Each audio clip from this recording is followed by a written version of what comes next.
বাবুকে আজকে সেকেন্ড টাইমের মতো ওটস রান্না করে দিলাম। তো ফার্স্ট টাইম আমি যেদিন ওটস রান্না করি এইভাবেই দিয়েছিলাম।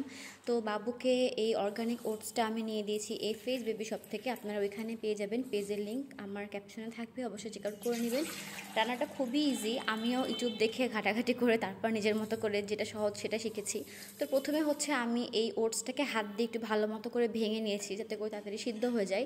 খুবই নর্মাল ওয়েতে রান্না করব। এখানে পানি দিয়ে আমি ওটসগুলোকে সিদ্ধ বসিয়ে দিয়েছি। যেহেতু বাবুর পক্স হয়েছে, বাবু কোনো কিছু খেতে যাচ্ছে না, তাই ভাবলাম যে এইভাবে করে দিই যদি একটু খাই। আর এখানে আর দুটো জিনিস লাগবে, সেটা হচ্ছে কলা ম্যাশ করে নিয়েছি আর এখানে হচ্ছে খেজুর পিউরি।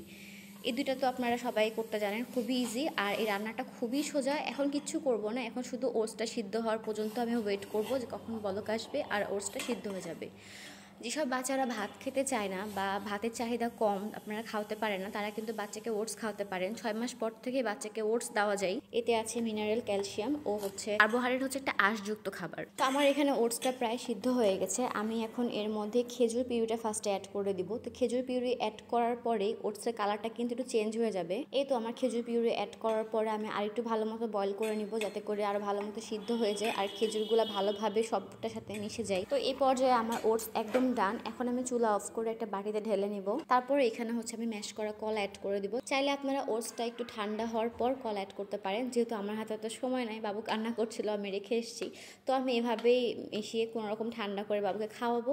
যদি রেসিপিটা ভালো লাগে অবশ্যই লাইক, কমেন্ট, শেয়ার করবেন। আর এই ফেস বেবি শপে আপনারা এই বেবি ওটসটা পেয়ে যাবেন। তো আজকে ভিডিওটা এখানে শেষ করছি। সবাইকে আল্লাহ হাফেজ, আসসালামু আলাইকুম।